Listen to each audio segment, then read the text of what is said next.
남들에 비해 유난히 큰 머리를 가져 어렸을 때부터 큰바위 얼굴이라는 별명을 가진 영희. 그럴 때마다 엄마는 이렇게 위로해 주었습니다. 머리가 큰 사람이 똑똑한 것이요.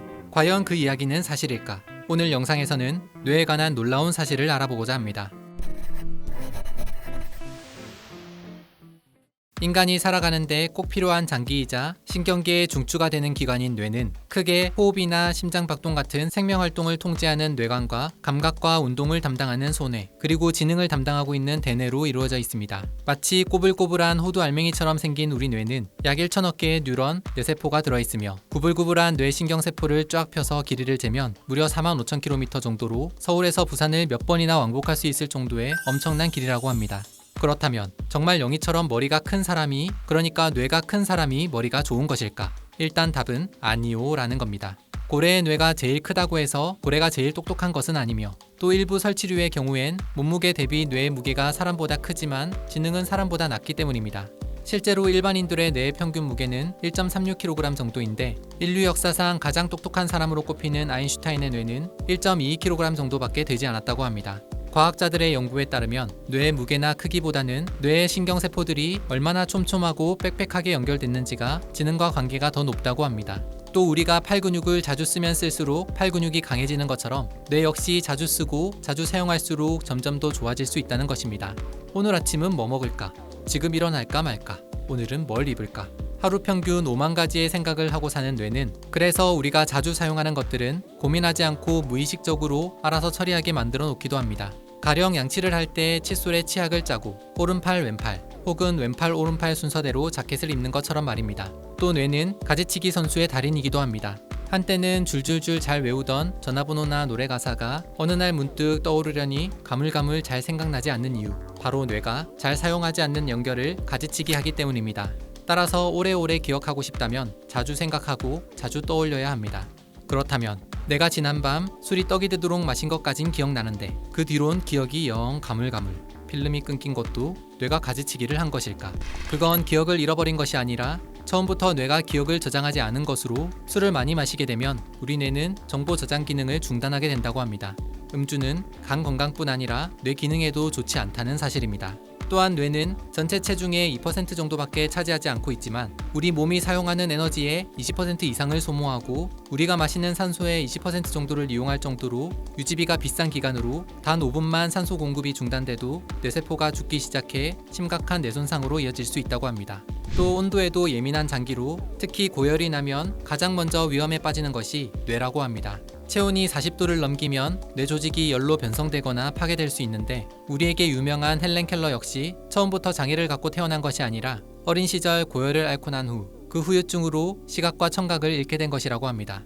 그런데 뇌에 관한 아주 놀라운 사실이 하나 더 있으니, 우리가 길을 가다 넘어지면 뇌는 우리에게 아야 하고 우리가 고통을 느끼도록 신호를 보내주지만 정작 뇌 자기 자신은 고통을 전혀 느끼지 않는다는 사실입니다.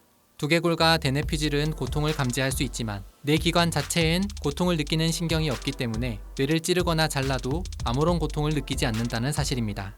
하지만 이런 뇌에게도 아주 중요한 것이 있으니 바로 수분입니다. 알고 보면 약 80%가 물로 이루어진 뇌는 수분이 2%만 부족해도 기억력이나 집중력이 확 떨어질 수 있다고 하니 적어도 하루엔 8잔 이상의 물을 마시는 것이 뇌 건강을 지켜줄 수 있다는 사실 기억하시면 좋을 것 같습니다. 야, BTS 오빠들이다! 두근두근 쿵쾅쿵쾅. 순이의 가슴이 왜 이러나 모르겠습니다. 내 심장아, 진정 좀 해. 하지만 도무지 내 마음대로 안 되는 심장. 내 심장은 대체 왜 이러는 것일까? 오늘은 심장에 관한 놀라운 이야기를 알아볼까 합니다. 우리가 태어나서 죽을 때까지 단 한 번도 쉬지 않고 뛰는 심장은 우리 몸의 각 조직들이 살아갈 수 있도록 산소와 영양분을 공급하고 또 폐물을 제거하는 아주 중요한 기관입니다. 주먹만한 크기의 두꺼운 근육으로 이루어진 심장은 2개의 심방과 2개의 심실로 이루어져 있으며 우리 체중을 60kg 정도라고 가정했을 때 무게는 300g 정도밖에 나가지 않지만 뼈나 근육, 장기 등 나머지 59.7kg을 먹여 살리는 초울트라 고효율 슈퍼 장기가 바로 우리의 심장입니다. 심장의 심실과 심방이 규칙적으로 수축과 이완을 반복하면서 혈액을 받아들이고 내보내는 운동을 심장박동이라고 하는데, 이때 뿜어내는 혈액량은 하루 평균 7,560L 정도나 된다고 합니다. 콩닥콩닥, 콩닥콩닥. 병원에서 의사가 청진기로 듣는 이 박동 소리는 사실 심장 근육이 움직이는 소리가 아닌 심장 판막이 닫히는 소리, 그러니까 심장 안에 있는 피를 닫는 밸브가 내는 소리라는 것입니다. 그런데 이상하게 달리기를 하고 나면 심장이 더 빠르고 크게 뛰는 것을 경험해 보셨을 겁니다. 그건 바로 평소보다 더 많은 혈액을 허파로 보내기 위해 에너지를 쓰는 데 필요한 산소를 가져오느라 심장이 더 빨리 뛰기 때문에 그런 것입니다. 심장에서 이어지는 혈관 길이는 무려 96,560km 정도로 지구를 2바퀴 반이나 돌 수 있는 길이인데, 이렇게 긴 혈관을 통해 혈액이 우리 몸을 한 바퀴 도는 데는 불과 1분밖에 걸리지 않는다고 합니다. 그렇다면 우리 심장은 평생 몇 번이나 뛰는 것일까? 보통 심장 박동수는 몸집의 크기에 반비례합니다. 우리가 태어났을 때는 분당 약 130회 정도로 뛰지만 성인이 됐을 때는 분당 70회 정도로 뛴다고 합니다. 그걸 계산하면 하루 평균 약 10만 번, 80세까지 산다고 가정하면 무려 30억 번 이상을 뛴다는 것입니다. 이 30억 번을 콩닥, 콩닥, 콩닥, 박자도 틀리지 않고 잘 뛸 수 있는 건 심장 근육은 알아서 스스로 움직이는 자동능을 가진 수억 개의 세포들이 모여 이루어졌기 때문입니다. 그래서 몸에서 떼어내도 한동안은 스스로 박동할 수 있기 때문에 우리가 심장 이식 수술도 할 수 있는 것이라고 합니다. 그런데 달리기를 한 것도 아니고 심하게 운동을 한 것도 아닌데 좋아하는 누군가를 만나면 쿵쾅쿵쾅 두근두근, 갑자기 심장은 왜 빨라지는 것일까? 그건 바로 좋아하는 사람을 보게 되면 뇌에서 감정을 담당하는 부분이 활성화되고 노르아드레날린이라는 호르몬이 분비되는데, 이 호르몬이 혈관을 확장해 심장의 수축작용을 빠르게 만들고 그 결과 심장의 박동까지 빨라지게 된다는 것입니다. 하지만 특별한 이유 없이 심장이 두근거리거나 쿵쾅거리면 부정맥을 의심해 볼 필요가 있습니다. 부정맥은 돌연사의 주범이자 뇌졸중도 불러올 수 있기 때문에 심장이 갑자기 빨라지거나 늦어지는 것 같으면 전문가를 만나 정확한 원인을 알아보는 것이 좋습니다. 그런데 하나 희한한 건 심장과 관련된 질환을 흔히 심장병이라고 하는데, 심장암에 걸린 사람은 찾기가 아주 힘들다는 것입니다. 사실 심장은 염분 농도가 아주 높아 암을 유발하는 세포 돌연변이가 일어나기 어렵기 때문이라고 합니다. 엄마 뱃속에서부터 죽는 순간까지 잠시도 쉬지 않고 박동하는 우리 몸 안의 슈퍼엔진, 심장을 위해선 평상시 심장에 부담이 적은 유산소 운동을 해주는 것이 도움이 된다고 하니 기억하시면 좋을 것 같습니다.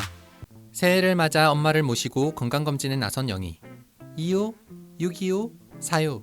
시력 검사도 하고 찰칵찰칵 엑스레이도 찍고 허리도 쫙 펴고 키도 재는데, 어라? 엄마 키가 전에 비해 2cm나 줄었습니다. 대체 2cm는 어디로 사라져버린 것일까? 오늘은 뼈에 관한 놀라운 사실에 대해 알아볼까 합니다. 이 사람이 키가 큰지 작은지, 어깨는 넓은지 좁은지, 우리 몸의 기본 골격을 만들어주는 뼈는 이런저런 충격을 받더라도 우리가 크게 다치지 않고 무사히 잘 지낼 수 있도록 도와주는 역할을 합니다. 만약 머리뼈가 없었다면 우리는 머리를 조금만 다쳐도 뇌까지 상했을 것이며, 심장과 폐를 보호하는 가슴뼈가 없었다면 사랑하는 사람과 마음껏 포옹조차 못했을지도 모릅니다. 뿐만 아니라 뼈가 없었다면 우리는 호흡도, 음식도 제대로 먹을 수 없었을 것이며, 골수에서 피가 만들어지지 않아 생명을 유지하기도 힘들었을 것입니다. 우리가 막연히 생각했던 것보다 훨씬 중요한 역할을 하고 있는 신체기관 뼈. 그런데 하나 신기한 건 이 뼈의 개수가 아기는 300개 이상, 어른은 206개로 아기가 어른보다 훨씬 더 많은 뼈를 갖고 있다는 사실입니다. 아기들의 뼈는 주로 연골로 이루어져 있는데, 성장을 하는 과정에서 연골이 뼈로 변하고 작은 뼈들이 큰 뼈로 융합이 되면서 뼈의 개수도 줄어들게 된다는 것입니다. 그렇다면 영희 엄마처럼 나이가 들면 키가 줄어드는 이유는 무엇일까? 보통 정상적인 사람의 경우 70세가 되면 젊은 시절 가장 컸을 때보다 약 3cm 정도 키가 작아진다고 하는데, 그 이유는 크게 3가지 정도가 있습니다. 중력의 압력으로 척추 디스크 사이에 공간이 없어졌거나, 등 근육이 약해졌거나, 혹은 좋지 않은 자세로 인해 키가 줄어든다고 합니다. 하지만 나이를 먹지 않은 보통의 경우에도 아침 저녁으로 1.5cm 정도는 키 차이가 난다고 합니다. 아침에 가장 크고 오후에 작아졌다가 밤에 가장 작아진다고 하는데, 이는 중력 때문에 일어난 일일 가능성이 높습니다. 척추뼈가 중력으로 인해 아래쪽으로 압력을 받다 보면 더 구부러져 길이가 짧아졌다가 밤이 돼 누우면 다시 척추가 늘어난다는 것입니다. 때문에 나는 조금이라도 큰 키를 갖고 싶다면 신체 검사는 오전에 하는 게 좋을 것 같습니다. 또 우리 뼈는 알고 보면 무쇠팔, 무쇠다리, 쇠보다도 강하다는 사실입니다. 뼈를 구성하는 무기물인 칼슘과 인산염 덕분으로, 예를 들어 우리 몸에서 최고로 중요한 장기인 뇌를 보호하기 위해 있는 머리뼈는 1톤이 넘는 무게에도 부서지지 않을 정도로 강하다는 것입니다. 아닌데 영화 보면 나무로 만든 강목에도 깨지던데 라고 생각하는 분들 계실 겁니다. 그건 바로 뼈는 유리처럼 강도는 높아도 탄성이 약하기 때문에 1kg, 2kg, 3kg 이렇게 서서히 무게를 가하는 게 아니라 갑자기 한 번에 세게 빡 중력 가속도에 질량, 높이까지 비례해 압력이 가해지다 보니 아무리 튼튼한 뼈라도 깨질 수밖에 없다는 것입니다. 하지만 이렇게 쇠보다 강한 뼈라도 30대 중반 이후부터는 서서히 약해지기 시작합니다. 성장기에는 뼈를 만드는 세포 활동이 활발하지만 30대 중반 이후에는 뼈를 파괴하는 세포 활동이 더 활발해지기 때문으로 이럴 땐 조깅이나 에어로빅, 자전거 타기 같은 체중이 실리는 운동을 해주면 도움이 된다고 합니다. 독일 외과의사 줄리어스 울프에 의해 발견돼 울프의 법칙이라고 불리기도 하는 이 압전 효과는 뼈는 큰 압력이나 부담을 받으면 여기에 적응하기 위해 칼슘을 추가로 만들어 스스로 더 강해진다는 것입니다. 또 반대로 뼈에 부담을 주지 않으면 주지 않을수록 거기에 적응해서 더 약해진다고 하니 오래오래 무쇠팔, 무쇠다리, 튼튼한 뼈를 갖고 싶다면 적당한 부담을 주는 운동을 꼭 해야 한다는 사실 기억하시기 바랍니다. 가끔 유명 연예인들의 사진을 보다 보면 에이 말도 안 돼 의아한 경우가 있습니다. 나랑 몸무게는 비슷한데 저 연예인은 왜 저렇게 날씬하고 탄탄해 보이는 것인지 난 뱃살 부자인데 말입니다. 같은 몸무게 전혀 다른 느낌. 그 비밀은 바로 근육에 있습니다. 근육이란 근세포들이 모여 우리 몸이 움직일 수 있도록 해주는 조직으로 우리가 숨 쉬는 것부터 걷는 것, 달리는 것, 물건을 드는 것, 몸에 닭살이 돋는 것까지 알고 보면 모두 이 근육이 있기 때문에 가능한 일입니다. 눈알 하나를 움직이는데도 6개의 근육이 밀고 당겨주기 때문에 가능한 것으로 만약 근육이 없다면 우리는 눈꺼풀은 물론 눈동자 하나 굴리지 못했을 것입니다. 우리 몸에는 약 600개 이상의 근육이 존재하는데 전체 몸무게에서 근육이 차지하는 비중은 45% 정도로 뼈가 차지하는 비중 15%에 비해 월등히 높은 걸 알 수 있습니다. 근육은 크게 뼈를 움직이는 골격근과 심장을 뛰게 하는 심근, 소화기관을 작동하게 하는 민문이근으로 나뉘는데 이 중 가장 많은 근육은 힘을 담당하는 골격근으로 우리가 흔히 말하는 근육은 바로 이 골격근을 말하는 것입니다. 골격근은 다시 지구력과 관련된 지근, 순간적인 힘을 내는 속근으로 나뉘는데 천천히 오래 걸을 땐 지근이, 무거운 물건을 번쩍 들 땐 속근이 필요하며 이 두 근육이 적절히 조화를 이루어야 우리 몸도 더 좋아질 수 있습니다. 하지만 우리 몸에는 근육이 없는 부위도 있으니 바로 손가락입니다. 아니 손가락에도 근육이 있으니까 우리가 컴퓨터 키보드도 치고 가방도 들 수 있는 거 아니야? 이렇게 생각하기 쉽지만 그건 근육이 아닌 힘줄이라는 사실입니다. 우리가 매일매일 핸드폰으로 문자도 보내고 키보드도 치고 요리도 하고 열심히 손가락을 사용하지만 그 누구도 울퉁불퉁 근육질 손가락이 되지 않는 건 이렇게 손가락에는 근육이 존재하지 않기 때문에 그렇습니다. 또 알고 보면 근육은 칼로리를 잡아먹는 귀신이라고 합니다. 지방 1kg이 소모시키는 칼로리는 고작 5kcal 정도에 불과하지만 근육 1kg이 늘어나게 되면 하루에 소모되는 칼로리가 적게는 80에서 많게는 240kcal까지 추가로 늘어난다니 말입니다.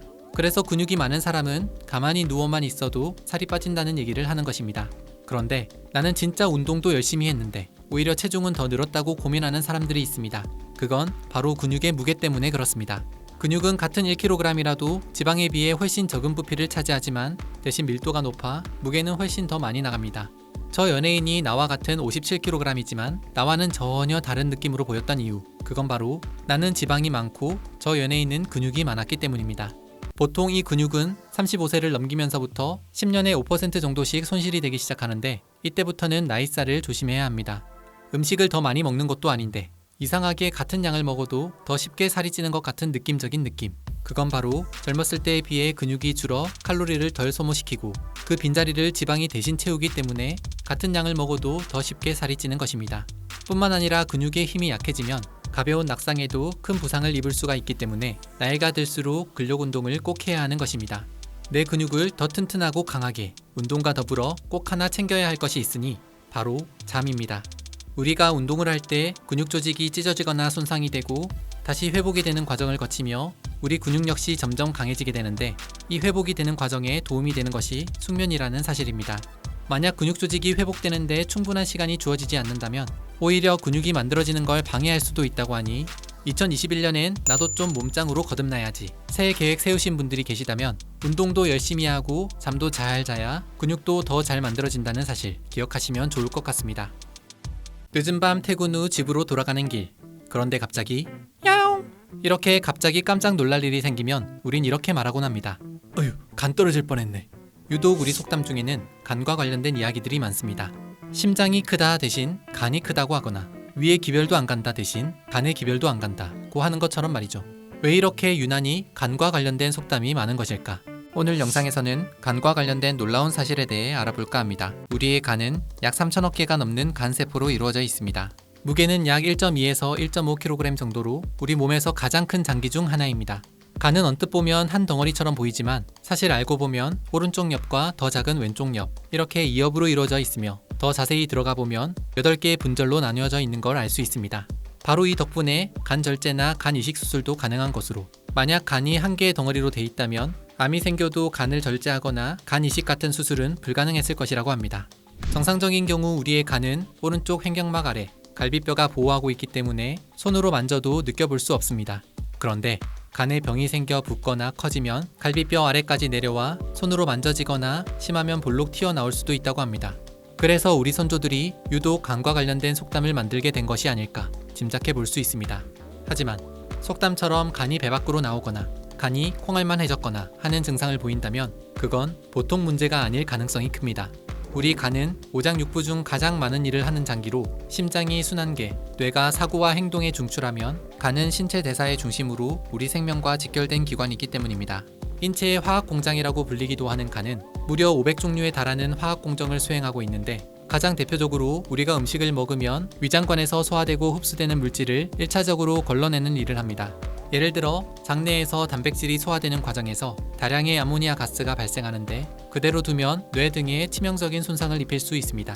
이것을 우리 몸의 무해한 물질로 바꾸고 소변으로 배출시키는 역할을 하는 것이 바로 간입니다. 또한 우리 간은 스스로 기능을 복구하는 재생 능력이 탁월한 기관이기도 합니다. 최대 70%를 다른 사람에게 떼줘도 재생이 가능할 정도이고 2달 정도가 지나면 원래 크기의 95% 이상을 회복할 수 있습니다. 그건 바로 평상시 간이 계속 해독작용을 하며 손상되고 복구되는 과정을 거치며 재생 능력에 특화될 수 있었기 때문입니다. 하지만 이렇게 재생 능력이 뛰어난 간도 70% 이상 망가지면 문제가 생깁니다. 때문에 그 전에 미리미리 치료를 해주는 것이 좋은데, 문제는 간에는 신경세포가 매우 적어 어지간해서는 통증을 느끼지 못한다는 사실입니다. 가령 위는 조금만 염증이나 궤양이 생겨도 속이 쓰리고 더부룩하고 소화가 안 되는 증상으로 나 좀 빨리 어떻게 좀 해봐, 치료를 해달라고 신호를 보내지만 간은 염증이 생겨도 부어도 종양이 생겨도 아무런 신호를 보내지 않기 때문입니다.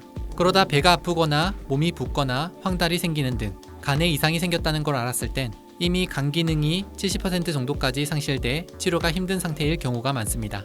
때문에 묵묵히 일만 하는 간이 신호를 보내기 전에 미리미리 간 건강을 챙기는 것이 좋습니다.